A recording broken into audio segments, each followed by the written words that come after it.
Tunaelekea kwenye mchezo wa kesho dhidi ya Simba. Hebu tuambie ni kiasi gani kama wachezaji mmejiandaa? Sisi kama wachezaji tuko vizuri, tushafika Tabora hapa tukapokewa vizuri na mashabiki wa Tabora, kikosi chiko vizuri. Mwalimu bashamaliza leo, sasa leo wa mwalimu mazozini ya leo bashatuelewesha wa mwalimu. Sisi tuko tayari kukabiliana na Simba kesho. Tunakwenda kucheza na Simba na ukizingatia kwamba Simba anautaka sana mchezo huu. Pengine ninyi kama wachezaji kuna hofu gani juu ya mchezo? Na sisi vile sio kusema ni game na kuba game ya ni game hizi, so game hizi itakuwa game ngumu kwa upande wa Simba because na sisi watu tunashuka daraja. So kusema because tunashuka daraja tunapambana mpaka mwishoni.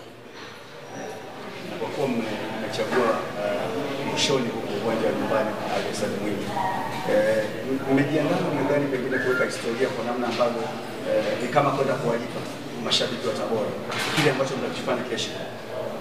Mimi kwa upande wa kuongea timu because hakuna mtu anapendwa kufunga. So Simba basi kale kama game nyepesi, so game nyepesi hivi na nini, Mwenyezi Mungu akijalia mpira wa makosa. Hapo tu labda nitaka nifahamu, yani kuelekea mechi kama hii intensity kubwa, yeye kama wachezaji mnapokuwa kambini huwa mnazungumza nini hasa kuelekea mchezo mkubwa kama huu? Nianza kurudia kwa mwalimu awali. Mwalimu akasema kanuni nasema mweza kuchezesha under 25 kwenye mchezo. So tuko na wakubwa kwenye timu na vile na 20 so tutachanganya mule, mtapambana nao. Chiro, ukiangalia kwenye kocha Kingoli, pengine ndiye mchezaji ambaye amecheza dhidi ya Simba mechi nyingi zaidi. Kwa kuiangalia Simba hii, kuna namna yote kesho tunaweza kuwa mnaingia na hofu, na ni katika eneo gani sasa? Nao kuongea kwa staro unaniambia Simba nao ni wanadamu. Simba nao ni watu.